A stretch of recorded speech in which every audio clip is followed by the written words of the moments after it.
Okay, in this video, this is a really good tip that you got to make sure you do and do well.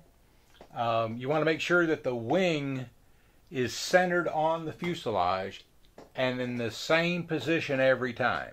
And the way you do that is you measure from the outside, like these here is probably easiest to measure. You find the center of the fuselage here and here, okay, and then you, with a ruler, you measure, because this is centered. I actually checked this to make sure it was centered, and this is centered.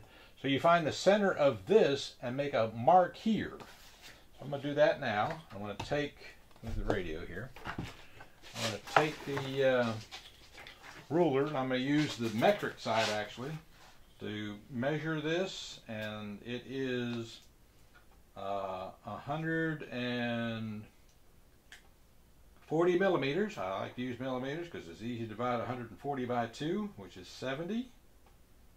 Okay.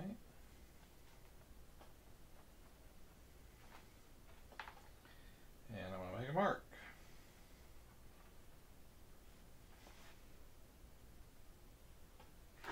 Now, over time, this mark might wear off. So if it does, mark it back.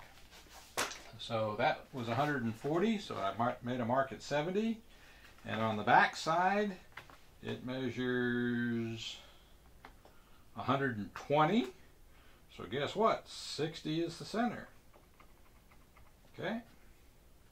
So, so now when you mount the wing, it becomes a very simple task because the wing will move around when you put the rubber bands on. But you can see how those two, right here on my finger, you can see how those two marks line up. And then these two marks line up here. Okay? So you got a mark here and a mark here.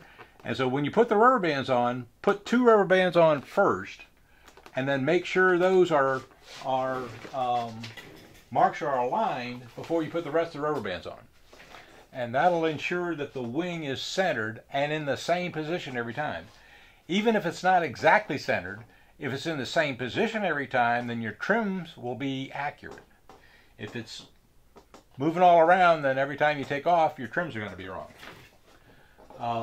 So this is a great technique on how to make sure that the wing is centered and in the same position every time, because you got a mark on the wing, you got a mark on the fuselage, you got a mark on the wing, you got a mark on the fuselage, and put 2 rubber bands on first, make sure those marks are aligned, then put the rest of the rubber bands on. Thank you for watching. Stay tuned for the next video.